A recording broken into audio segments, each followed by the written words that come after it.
Greetings, Selah here with Whole Family Medicine, wanting to share with you my take on measles from the perspective of what the CDC has to say, as well as anthroposophic medicine, functional medicine, etc. So we're going to start with like what to expect, contagion periods, how the disease progresses, as well as complications, and then we're going to talk about treatment and why it would benefit someone from having this disease or this viral process. And yeah, that's it. So my hope here is to educate and inform and offer some peace to parents and give more information. All right, so here's how it happens. Measles is a disease that is highly contagious. So if you're in the room with someone who's coughing or sneezing and has measles, you are probably going to get it, okay? It's very important to remember that there is an incubation period. And that incubation period is from about 10 to 13 days, depending on the individual. Now, with some individual children, you're going to see some tendencies that something's going on before any symptoms, runny nose, eyes, cough, anything presents itself. There are some people or children who have a propensity to developing measles. And these would be children who are a little more tearful and just a little more discontented. This is evidence that they have not made their hereditary body their own yet and have not finished this process. So they're going to be clinging to mom a little bit more. You're going to see a change occur in day 0 to 10 or 0 to 14, 0 to 13. During this incubation period in your child, this child is going to be more clingy, more impacted, more tearful, more unhappy than they normally are, okay? Some people you may see no difference, but this is what we're going to see in some children.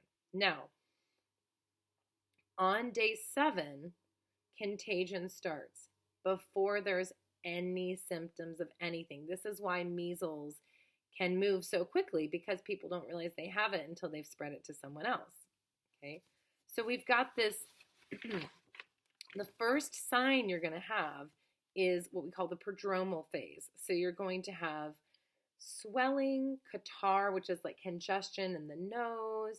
There's going to be conjunctivitis, which means red eyes. It doesn't have to mean that mucus is coming out of them. It's not like bacterial conjunctivitis, it's viral conjunctivitis.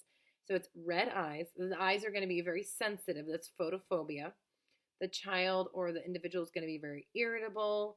They might be tired, have low appetite. They're going to have a cough, runny nose. So it's like cough, runny nose, eyes for the most part. So it's kind of like the fluid overloads them. It's like, whoa, fluid overload, like mucus everywhere. And then we're going to see a fever too. And the fever is going to be 103 to 105. Okay. This is what the body is doing to kill the virus. The fever is there to kill the virus. And as much as people want to get nervous and use the antipyretics like children's acetaminophen or non-steroidal anti-inflammatory agents, we have to be very careful, because studies have shown that using antipyretics actually worsens the measles. So we'll talk about treatment later, but we do have remedies and techniques we can use to support the body with the fever, okay?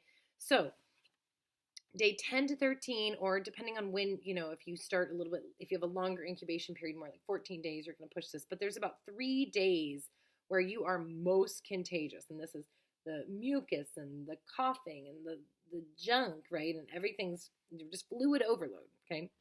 Now, on about day 14, the fever has gone now. About day 14, we start to have a rash. And it's in the hairline, in the ears, and it's on the face. So it starts in the head and moves down. So it starts in the head, moves to the trunk, moves to the arms and the legs, okay? Again, if your child is getting the rash, this is a good sign. This means they're turning the corner. They have been able to overcome the measles, okay? So it's very important. So then the fever comes back, and that means the virus is killed. And then after the rash is complete, there is some peeling of the skin and the rash leaves as it comes. So it will, leave your head first and then your trunk and then your arms and your legs. All right. So a little bit more to share. Russian fever or response to the disease. That's how we're eliminating it. Oh, you can also get Koplik spots during that heightened point of measles. Spots inside of your mouth that are very specific for measles. If you want to look it up, there's pictures all over the internet and you will know what they look like and you'll be like, yes, that's what my child has. So that happens in that day 10 to 13 pre-rash. Okay, here's the part that a lot of people don't talk about. So day 20 to 28 is convalescence, and it continues on. So one thing that we don't talk a lot about in our culture is the healing after an illness. How do you recover? How do you rebuild? How do you get your appetite back? How do you get your energy back, right? So we're respecting this convalescence period. So the anthroposophic pediatric textbook that I use for a lot of my research, which is published in Europe and printed in English, they had this really beautiful way of talking about the moon cycle, and that it's a 28-day cycle, this measles process. It's a whole month, it's a whole moon cycle. So at day 0, at your new moon, there's no evidence, right? Day 7 is when the contagion period starts. Day 14 is the height of the experience with your most contagious and all of this fluid and photosensitivity. Day 21, the rash and everything is resolved, and day 28, you're completing your cycle. So just like a woman's menstrual cycle or the moon cycle, we have different waves that we go through. A really beautiful way of talking about the lunar rhythm. Okay, so why is it important that kids get inflammatory illnesses that most are vaccine preventable? And, we've lost a lot of content and information about how to take care of our kids during this time, which I'm going to talk about. But also we've lost the why. Why do we want these illnesses? Well, what happens is according to anthroposophic medicine, when you're born, your mother and father come together and they create you, and your hereditary body is created for you. And in the first 7 years of life, it is a child's job to overcome this hereditary body and make a body that is theirs. And they do that through play and movement, and when we dress them warmly and they stay in their body, and through fever and inflammatory illness. It's almost like the inflammation is a remodeling of their body. So like you would go through your house and tear all the stuff down and rebuild it. That's what an illness does. It's what whooping cough does. Also, measles is doing this for the body, okay? So it's important to also note that as we've lost these childhood inflammatory diseases, we have gained allergies, eczema, asthma, chronic irritable bowel disorders, autoimmune conditions like diabetes type 1 in children, but also in adults. Like if you look at the data, as you see all the vaccines coming in and suppressing all of the childhood illnesses, you're seeing this skyrocketing of cancer and autoimmune conditions. So what is it that these illnesses are doing? They're actually allowing your body to be its best vehicle for your soul and spirit, for your higher consciousness. And that's what we want. Like, we don't want to be sick in our adulthood. We want to be well. We want to be vibrant. We want to come here to do what we're meant to do. And so that's what these illnesses are doing. And I know it's hard and I know it's scary. I just walked my children through months of whooping cough. It was hard. I missed work. I had to stretch myself. I had to lean on my team at Whole Family Medicine. I had to, work at night and be with them during the day. I had to, it worked out. However it worked out. But it's challenging. But it's like, what are we actually choosing here? We choosing to be a part of a system that doesn't allow us to actually be our best selves and then go into the workforce and then not allow our children to do those things? Or are we finding a way through our creative culture to care for our children through illnesses? So this is not to condemn or criticize any choices, that anyone has made for their family, but to actually open up opportunities and to inspire a new way. That's why I'm sharing these things. There's a quote that I wanted to read from Rudolf Steiner, and it says, for this reason, this first period of life, and he's talking about 0 through 7, which is the best time to get measles, it's the easiest time to get through it, of a human being involves an ongoing conflict between that which comes to us from a previous life and that which comes to us from an inherited developmental trait. These factors are in conflict with one another. This conflict is expressed in childhood diseases, and I'm specifically talking about these inflammatory childhood diseases. Many of them we've lost contact with because of vaccines. One person is weaker, aligning himself more with inherited forces. But he did this himself by letting himself be guided more by the model.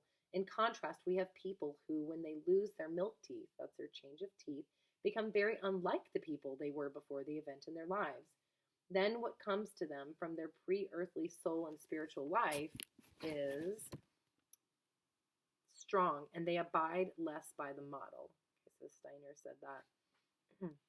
And there's an interesting thought from the author here that follows.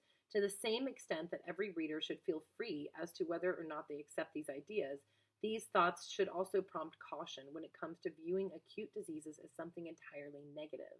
To view them as enemies and to treat them as such, scientifically and in terms of medical ethics, this attitude is not well-founded.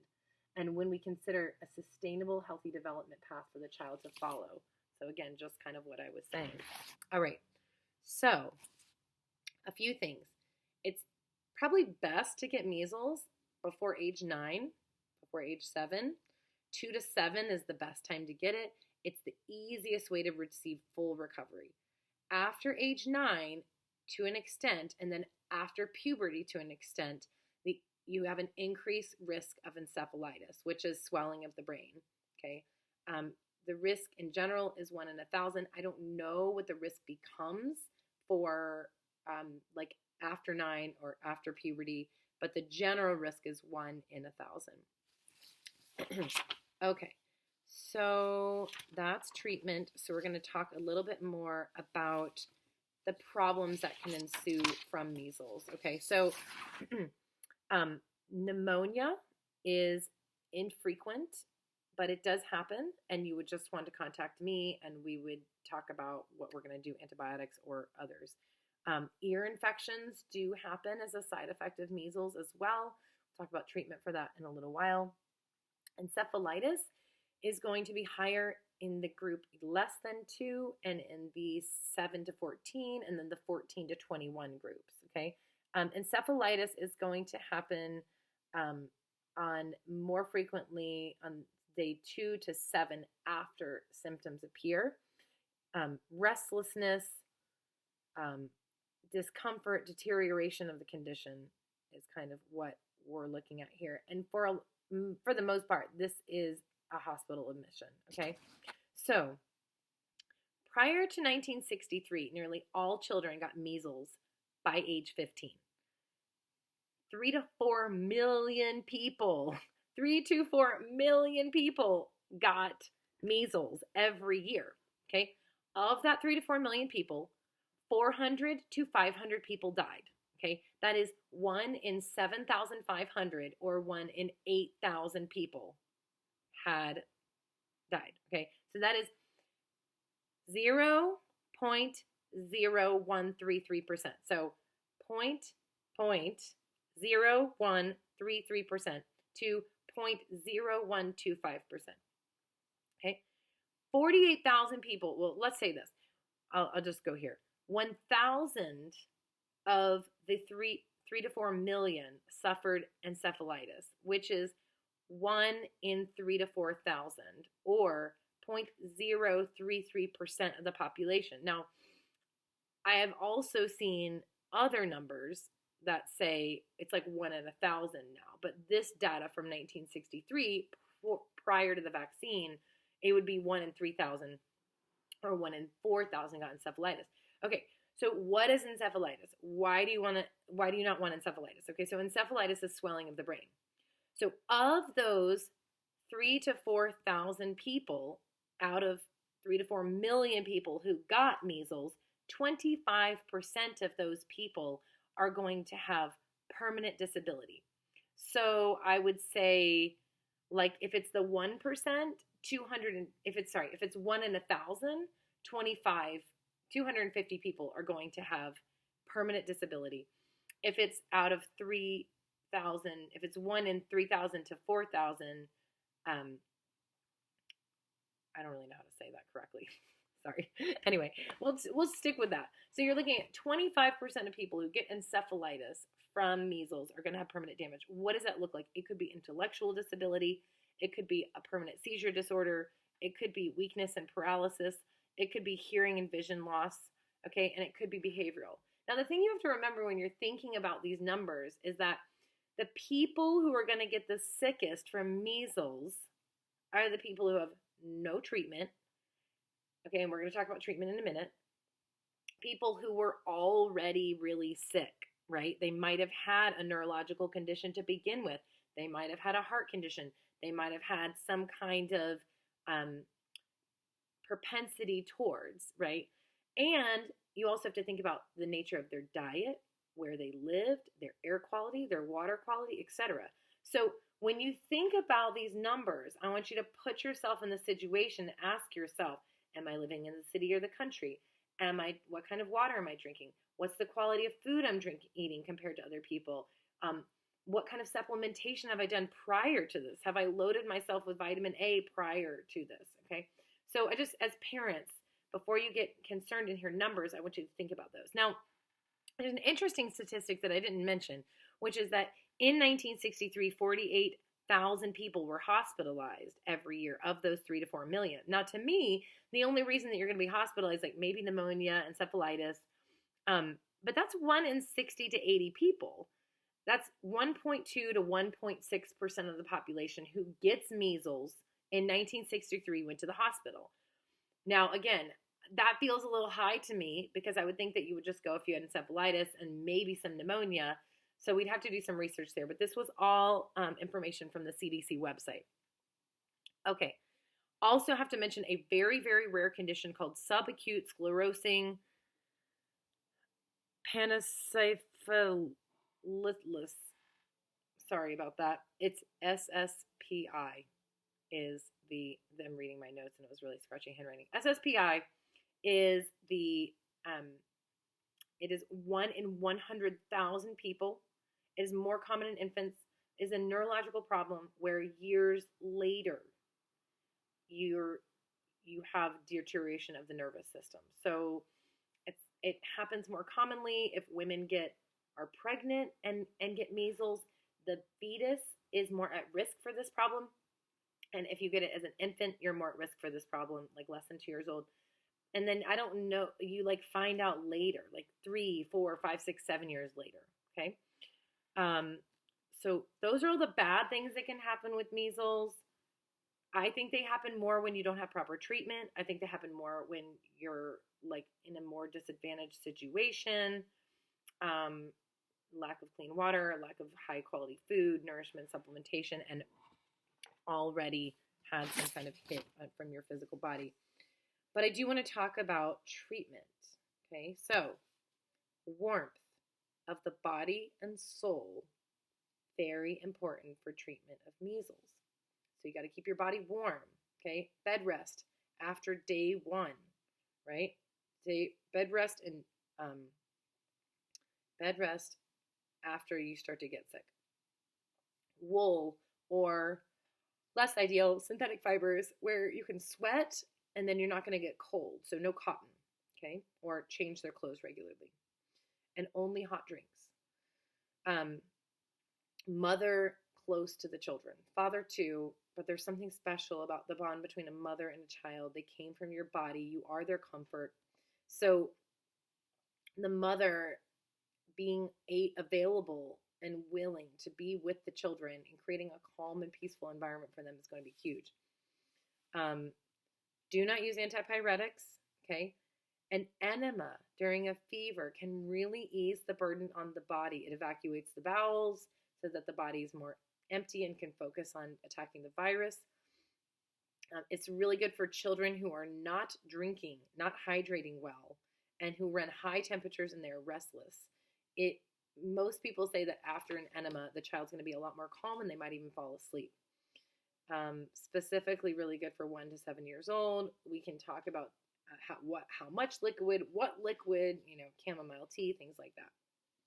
Now, the World Health Organization says that you do 2 doses of vitamin A, not oh my gosh, the fake vitamin A, not beta carotene, but retinol palmate. Okay, so we need to get 50,000 units in a child less than 6 months, 100,000 units in a child of 6 to 11 months, and 200 units in a child of 12 plus months. This reduces the mortality rate of measles by 50% in children when they do this on the onset of symptoms, okay? So what can we be doing in the meantime? Cod liver oil, grass-fed beef liver capsules, grass-fed beef liver powder, right? Eating all of your pasture-raised animal products like eggs and meat and things like that, but definitely the cod liver and the grass-fed beef liver capsules. And if you don't know, Jigsaw is a great cod liver oil company, and I really like the Cottage grass-fed beef liver capsules or the Ancient Nutrition, and those are all available in Fullscript. Okay, so we talked about enemas, we talked about vitamin A. Oh, and that is done in 2 doses, one, and then I think it's one the next day, and then in 2 or 3 weeks, you do it again if the child's really severely struggling. Okay, so following this, okay, we're going to talk about treatments, okay? So these are all anthroposophic remedies that I'm talking about here. I'm sure there are herbal remedies that are also effective and available. I like the anthroposophic homeopathic remedies because it gives the body nothing to process, nothing to digest. It is literally an energetic vibration that you're offering the body and saying, do this, no, do this, no, do this, right? So we want to reduce fluid, calm the system, decrease the fever or balance the fever because we don't want to get rid of the fever because the fever is helping us. Okay, so straightforward measles, your kid's 2 to 7 or 2 to 9 and they're cruising, they're doing well. You want to give them Pulsatilla D6 and Belladonna D6. I love the anthroposophic pharmacies, True Botanica and Uriel, but you can also get these from other like Boreon or other companies that do anthroposophic remedies. And you would put each 20 drops. I like liquid homeopathics better, but if you have pellets, that's okay too. But 20 drops of each in 4 ounces of water, and you're like, sip, the next hour sip, and you've got like Belladonna, Pulsatilla, Belladonna, Pulsatilla, okay? And, if you want to get into why these are the remedies, we can talk more about that.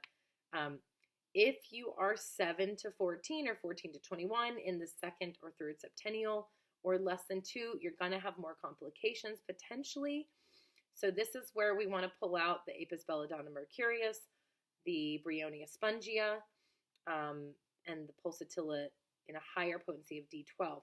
Okay, so if we're having fluid issues in the head, like if we're having a lot of congestion in the ears, congestion in the eyes, congestion in the sinuses, if we're having sore throat, or if the fever is really going high and you're wanting to balance it, we use the Apis belladonna mercurius from Uriel. And if we've got measles croup, spongia is recommended, and I like the Bryonia spongia. That's an excellent remedy for croup, so we use that. And then we get a higher Pulsatilla D12. If you've got a child in the 2nd and 3rd septennial, 7 to 14 and 14 to 21, we're going to want to give them that Apis belladonna mercurius and the Pulsatilla D12 together. It will really increase their risk of increase their chances of complete treatment. All right. Pneumonia prevention is going to be very important here. The rose iron graphite remedy from Uriel works very well. It also increases their appetite, and it's a remedy I've given my kids after whooping cough as well to increase their appetite. It's also a remedy that I've given to kids a lot in that 9-year change. Post-measles convalescence. What can we do in that day 21 to 28, that final quarter of the moon? Blackthorn tonic. Okay, available in liquid from True Botanica. It's also called Prunus spinosa and is available in the Meteoric Iron Prunus formula from Uriel, which does come in liquid. Ferrum sidereum or meteoric iron also on its own is very effective, but the meteoric iron prunus tincture is excellent as a convalescence remedy. All right, we've talked about what to expect in measles, how it goes. Oh, we didn't talk about, one thing we didn't talk about was how long you are contagious. So you are contagious from day 7 until 4 days after your rash.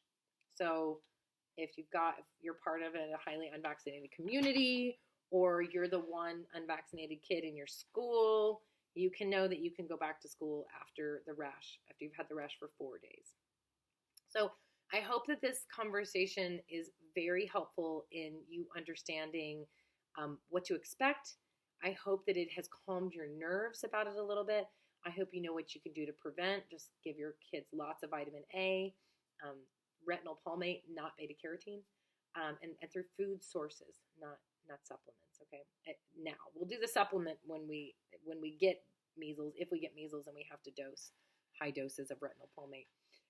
We've talked about why you would want to have this condition, like why you'd actually want to have childhood diseases to begin with. And we've also talked about treatment. We're available at Whole Family Medicine for you, and we love you. And please contact us if you have any concerns.